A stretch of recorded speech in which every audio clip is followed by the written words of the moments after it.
Boy, howdy, and happy 4th of July, everybody. It's Joe Morrison in the 49 SAF pod, coming to you from the 8th floor of City Hall. This week, we sit down and talk with Nigel Sharp, the new global entrepreneur in residence at the University of Alaska. Excited to have him up here. It's an arrangement through Brad Feld and the University of Alaska. And of course, the 49 SAF is helping out too to bring him to town. So we're excited he's here. And he's going to work with Alaska's entrepreneurs and startup community. It's going to be great. We cover a lot of ground in this interview. We talk twice about socially responsible business and the value of things like B corporations. We discuss what is a startup and whether that nomenclature needs to grow a little bit. We talk about what's more of a team killer. Is it the people on the team not working well together, or is it just running out of cash? And at the end of the interview, Nigel says something really poetic about what it means to be surrounded by mountains and whether that affects your worldview. Anyway, without further ado, let's go to Nigel Sharp.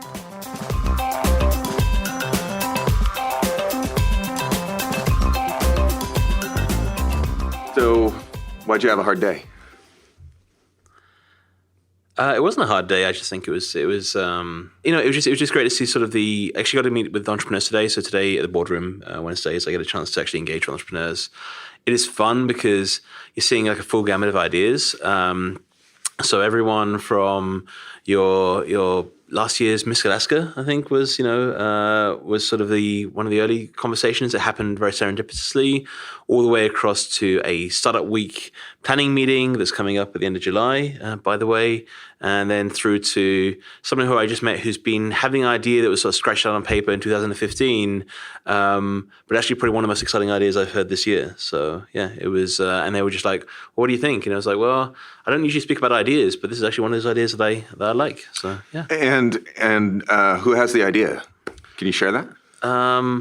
I don't like to. I think there's, if entrepreneurs would like me to sort of talk a bit about what they're doing, then great. But I think that's, but actually, he is an AmeriCorps visitor and engaged with the university right now, spending time volunteering his summer to engage with the entrepreneurial ecosystem, and hasn't really taken any parts of entrepreneurship in the past, but is one of those people that is now inspired, I think, with some of the stories that he's hearing, and he's sort of, rejuvenating an idea that was there, scratched out on paper a couple of years ago, and now sort of looking at like, well, what do I do next? And I think it was a great discussion. I just enjoyed that. So yeah. All right. So Nigel Sharp, we just jumped right into it. It's great to have you here, and you're on the 49 SAF podcast of the 49 State Angel Fund. Tell me, dear global entrepreneur in residence at the University of Alaska, tell me what your favorite for-profit business is and why.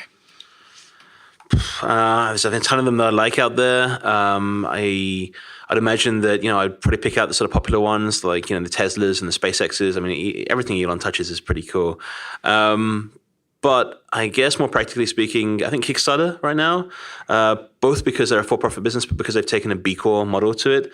So being a benefit corp allows them to be for-profit, but also have a triple bottom line to it. And I think that's one that's pretty exciting for me.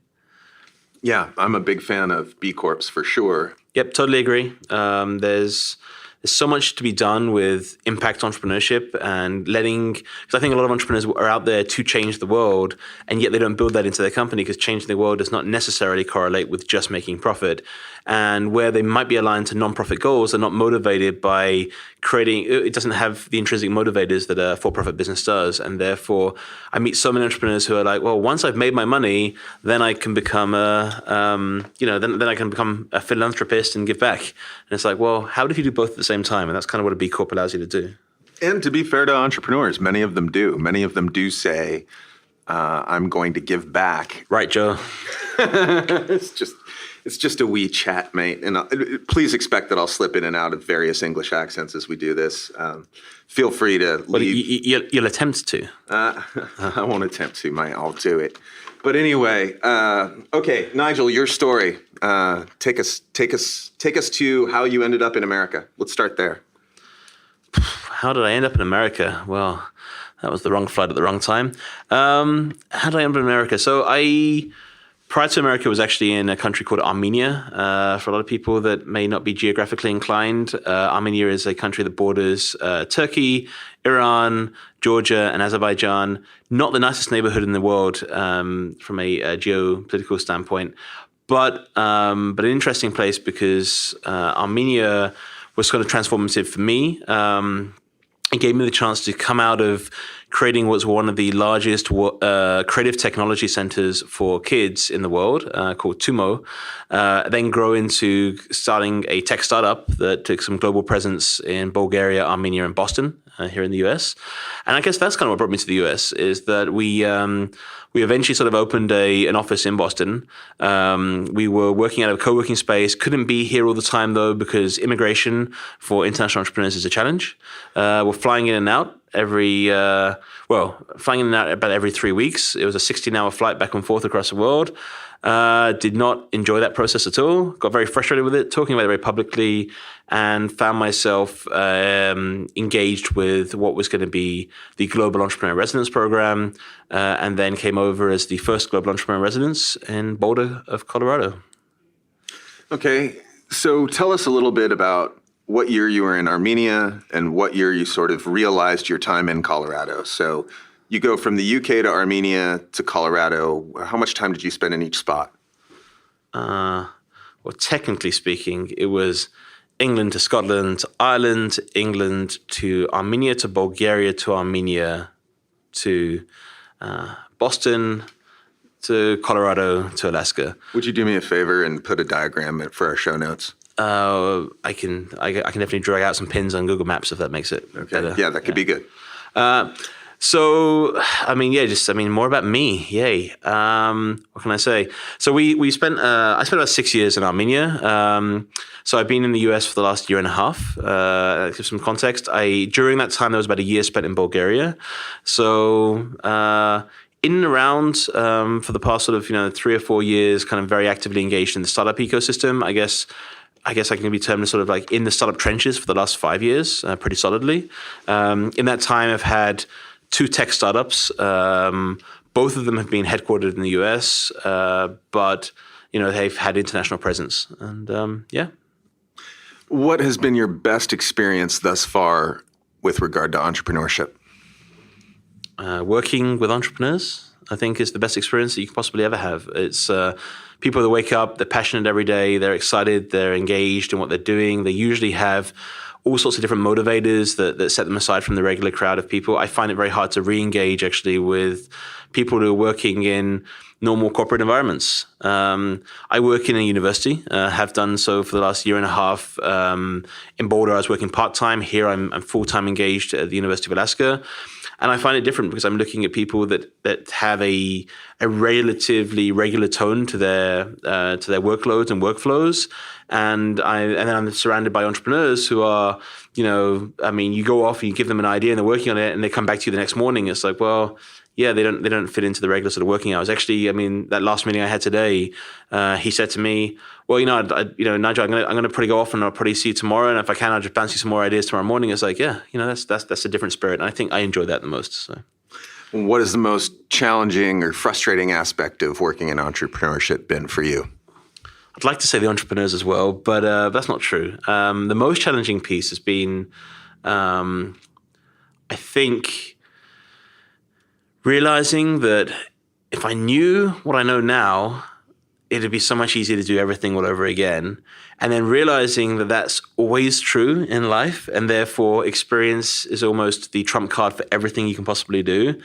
And the frustration knowing that you've just got to keep failing, to keep learning, to keep grinding, to hopefully get somewhere. And I think that's what is probably the most frustrating piece for me. Is like, I wish I could get the golden ticket at the end of the tunnel and just like figure it all out. But no, I think the magic recipe isn't quite written out that way. And unfortunately, you have to go down a long journey to get there. What are these takeaways? It's things like some of the standard rhetoric that you hear in entrepreneurship. So some of it is very much know who your customer is and know what your value proposition is for that customer, and understanding why are you doing what you're doing, and why does your business do what it does? And it's all these kind of like very commonly used phrases that you hear a lot in entrepreneurship. But understanding what each and every single one of those mean. It's a takeaway of that founder relationships are some of the most important things that you can possibly have. I went through a founder breakup this year, And having gone through that, it's given me a whole different perspective when I go out and talk about founder, breakups and that being the number one cause of startup failure. Is put a whole new perspective on that, and it's that tangent that I guess matters. So those type of things, Joe. So that's interesting. I heard something different recently, which surprised me. And for a long time, we have pointed to co-founders or team as the number one cause of failure among startups. I was down at the Angel Capital Association conference in, this spring to early summer, and new data is in. And can you imagine what the new number one cause of startup failure is? Political ecosystem? I don't know. No, it's even more pedestrian than that. It's cash. Cash. It's cash. It's running out of cash. And I was really surprised to hear it. And I forget what the third one was. We had 10 of them up on the screen. And everybody shouted out, team, but running out of cash. But there's a qualifier back to that, Joe. So I was actually involved in answering that survey that went out, and I know which survey you're referring to. There was a qualifier, the types of companies that they're actually surveying. So they had pre-qualified that with companies that had gone a certain... Funded companies. Funded companies, all right? You, sir, are a genius. So that is not the number one reason why startups fail, because there's a lot of... I would qualify any team that's working on a startup idea as being a startup. But I understand their point was they wanted to measure, because they were primarily interested in companies that have gone through accelerator processes. All right, so let's dive into what a startup is. This is something that people are discussing more and more across the nation. There is a bias that startups are always high growth, that startups are always technological, that startups are always companies that are, laptop carrying demographies of highly educated people. To you, what's a startup? That's it, isn't it? Isn't it 20-something-year-old white guys who sit in their dorm rooms in Silicon Valley that got laptops and they geek out all night? And you tell me. What is a startup? So generally speaking, I think it comes down to figuring out what is the nomenclature that people want to use in this field. I do sort of align with the idea that it is a high growth company that has the potential to scale. It also has the potential to potentially, it's often funded outside to allow for that high growth of scale. And I do sort of class startups that way, but I use the term in many ways, because I think if I should listen back to what I just said probably 5 minutes ago, I was just referring to even small teams who just were working on some idea as being a startup. So I think it's that cross between, in my mind, startups aren't usually the small business ideas, and they aren't what would now, and I don't like the term, be classed as sort of lifestyle businesses or traditional businesses. In the end, things that get done for a little while all become traditional. So, I mean, that's, these terms are all very fluid in how this works. But for the most part, I think that, yes, a startup is something that has this high growth potential that can be scaled beyond what one or two people can sort of do. And where that you can sort of grow and manage your business internally, and where you might have something that, can grow beyond you yourself, I guess, and live beyond it. The way I like to frame it, though, is a startup is something that's probably more adept to having a C corporation versus having a limited company. And I find that as an interesting delineation. It's hard to really understand what a delineation is without really digging into these pieces, but a C corporation is an entity that can potentially outlast anybody who's involved in it, and it will outlast anybody who's involved in it until it's dissolved by a board, for example, that's been formed, whereas a limited corporation is usually attached to individuals. And I think that that's a clear delineation for me of what a startup really is, as far as the vision of where it's going and what it's trying to do. How has your time been at the university engaging in startups now that you're there? You're 3 weeks in, is that right? 2 weeks in. Okay, so 2 weeks in, and you're at the University of Alaska. You're at a really awesome place within the University of Alaska, the Business Enterprise Institute. Talk about how at this large institution you're starting to engage with the startup world and Alaska's entrepreneurial ecosystem. It's as you said, it's a great place to be. The positioning within the community has been fantastic. The community has been very welcoming to engage me with a lot of people. So up to now, I've had about, I think I've just quantified yesterday, I think I've had like 34 meetings in the last 2 weeks. I'm trying to keep it really full. I have a personal target of hitting 50 meetings before I try and do any analysis on what I'm learning. Are you spreadsheeting that? I'm not a spreadsheet type of guy, but I am using the keep feature in Google. So I'm keeping notes. I am starting to quantify certain particular tangents that I'm interested in around this, and trying to get some sort of concurrent themes rolling. But we'll see. I don't think I'm that clever.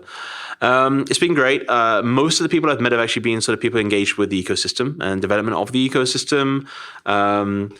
But more recently, I've had a chance to engage with a few of the entrepreneurs. I think I've met with about 8 or 9 entrepreneurs at this point. And most of them are at that very early stage, ideation phase / moving into the first steps, prototyping, possibly working towards having an MVP. Some of them have an MVP and they're just looking out to get their sort of first few customers. And I think that's the majority that I've met amongst those 9 so far. They've all been really good. I mean, they've all been, they've all been really engaged in what they're doing, I should say. And they have yet all sort of been really receptive to the idea of having a mentor now in the network as opposed to just people that can give them advice. And I'd like to build that delineation if possible. So, yeah. Do you have ideas on how you're going to tackle the mentor challenge? This is something that we haven't made a lot of progress on in Alaska. We've done things, we've created funds, we've got an accelerator now. We have a very good group of engaged angel investors who work in a network. The mentorship piece is kind of missing. Do you see yourself tackling that, or are you going to work in other areas? Not quite decided yet. I mean, what I'd like to tackle. I like the idea that when you leave an entrepreneur in a place that's got a lot of problems, they're going to start finding and working on some solutions. And I'm not quite sure what that solution is going to be yet. But the mentor piece is definitely important to me personally, because I think I now understand what being a mentor is and what it means, as opposed to, and to build that, that delineation, that as opposed to being an advisor and as opposed to being a coach. And I think these are very separate roles, and they can have clear boundaries when people in the community are trained to understand what those boundaries are. And it's very easy for everyone to jump into advice, because advice is effectively, the nostalgia over the experience that we've already had, and we're just kind of like reiterating that back to people that we're working with. Mentoring requires a little bit more practice and forethought. It requires a little bit more reflective listening. It requires a certain number of techniques and maybe applying some tool sets to groups you work with. And then coaching, I think, is its own in its own right, sort of working to really help better the person, help better the founder, and give them tools and support to help them better themselves. So all of these are really essential components to help entrepreneurs who are on one of the hardest journeys that there are. And yet I agree that in the community right now, mentorship doesn't seem to be very well delineated from advisory services and from just sort of generic coaching. More questions about mentorship. A challenge to you. There's one individual in our ecosystem who's a total genius, and his claim is that often entrepreneurs need to go out and find their own mentors. Do you buy that, or do you buy that we need a system, a network, a quote-unquote program to deliver mentorship? Good question. I've sat on both sides of the table. I've been an entrepreneur who's looked for mentors. I've sat on the other side of the table where I've been a mentor thrown into a speed dating environment where you'll meet 10, 15 teams in a row. You'll have a few minutes to make an impression upon them to hope that you'll maybe be selected as a mentor for their team, and it's all very speed dating like. And I've seen both sides work really well. I've seen myself. This year I went through a textiles process, and in effectively what was about a week, or actually it was about 3 or 4 days, we had 80 mentors that we met with. And it was intense because we were meeting with each mentor for approximately 15 minutes, and it was nonstop for 3 days. It was a grueling process for us because you just can't remember everybody you met.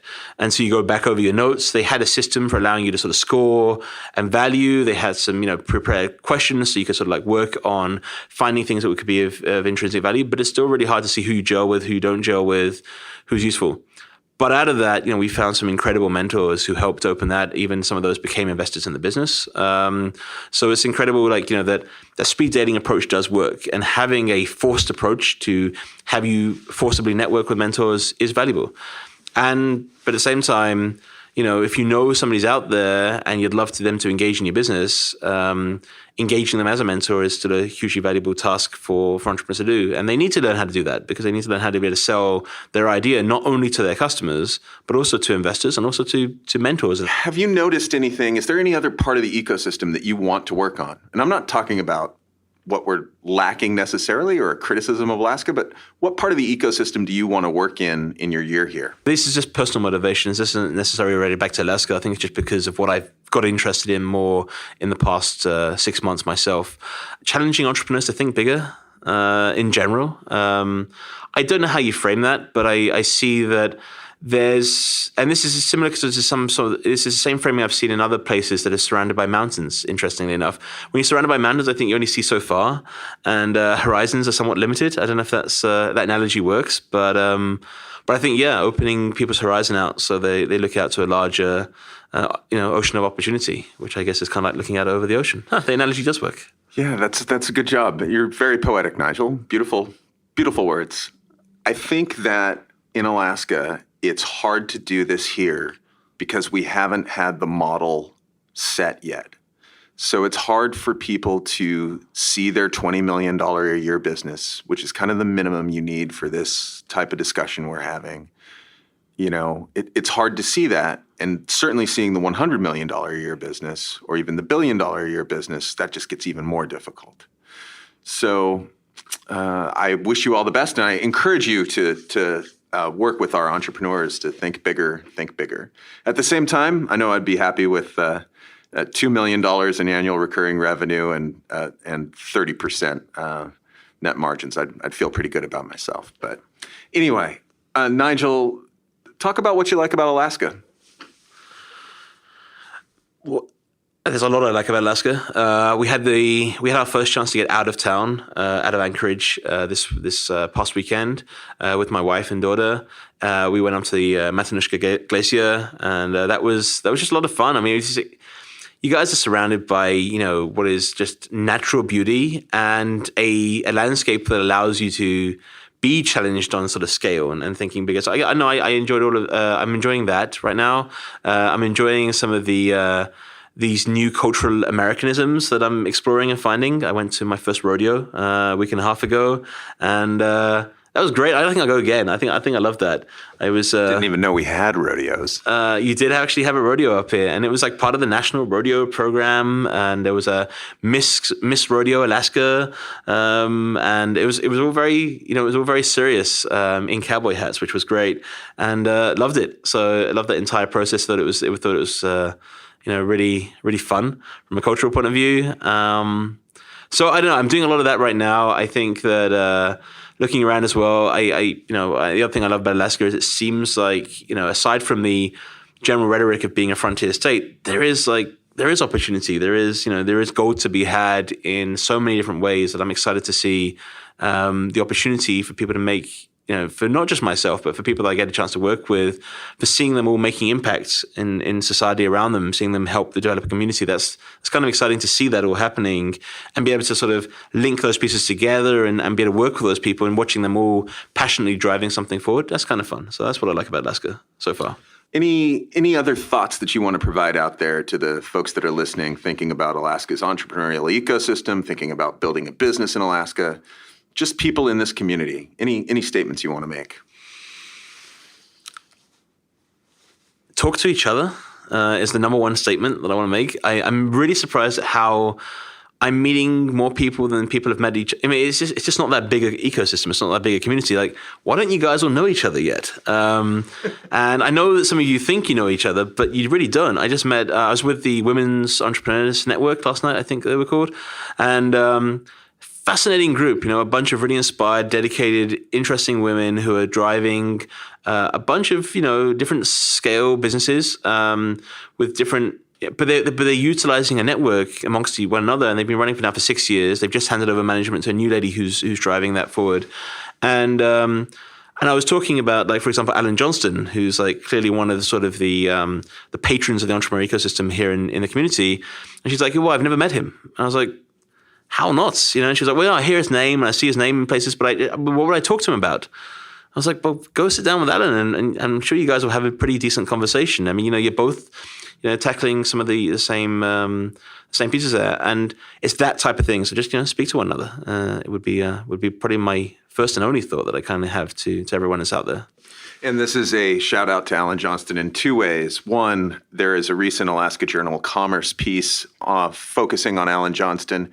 Two, Alan Johnston is one of the founders of the 49th State Angel Fund. Alan, thank you. We hope to add value here for a long time to come. Nigel, final question. It is summer 2018. Your time as a GEIR, Alaska's Global Entrepreneur in Residence, is coming to an end. You've been remarkably successful. Tell us a little bit about what that success looks like and how things have changed on the ground here in Alaska. We'll have entrepreneurs driving a lot of this ecosystem at that point. They'll be showing up at every single one of the planning meetings for startup weeks. They'll be helping organize the startup weekends. They'll be sharing experiences, failures, pain stories and success stories back with other entrepreneurs. There'll be Lemonade Day, young inspired entrepreneurs coming in and hearing what they can do next with, you know, this recent success they've had from running the Lemonade Day stands.